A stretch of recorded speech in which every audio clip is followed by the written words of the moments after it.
Miss হবে না আপনার পছন্দের টিভি শো। দেখুন জি5 অ্যাপে একদম ফ্রি। এখনো যখন মাধবী আসেনি তার মানে ও আজকে আর এই ঘরে আসবে না। ও থাক ওই অষ্টমীর ঘরে। ওই অষ্টমী নিকট সারা জীবনের দায়িত্ব। কিন্তু আমি এখন একা একা ঘরে কি করব? আমার তো আবার একা একা ঠিক ঘুম আসে না। ঋতুকে তো ডাকতেই হবে। আর অষ্টমী এটার জন্য কিন্তু তুমিই দায়ী। I am very sorry.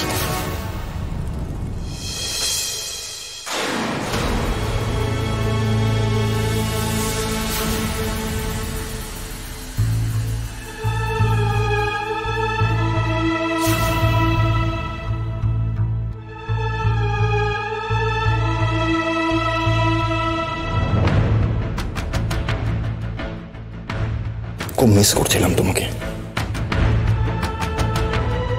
বসো।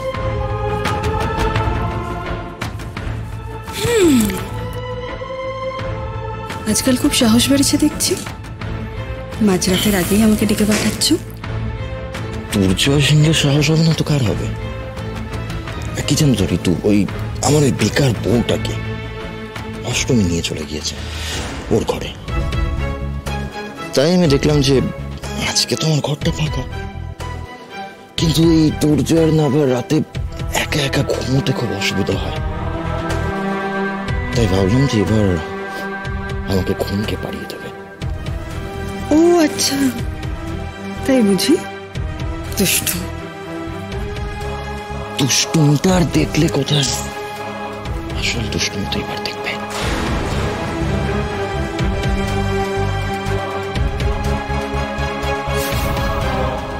দুর্জয়!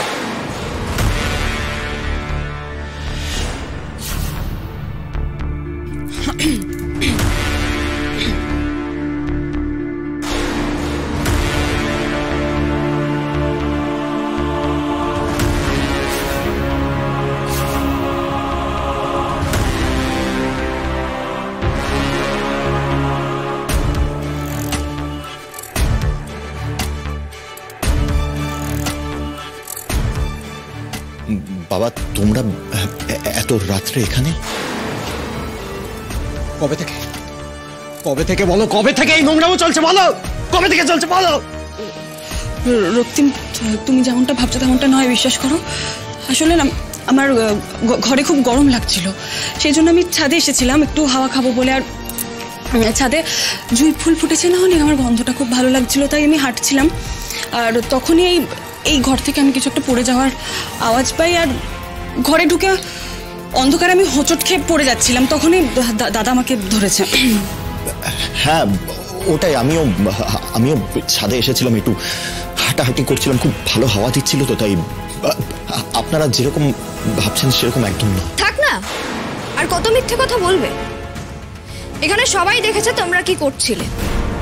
আর মাঝে মধ্যেই যে এরকম রাত বিরেতে তোমরা ওপরে আসো, এই কখনো ফুলের গন্ধ শুকতে, কখনো হাত পাকা খুঁজতে, কখনো হাওয়া খেতে, এটা আমি আগেই আন্দাজ করতে পেরেছিলাম।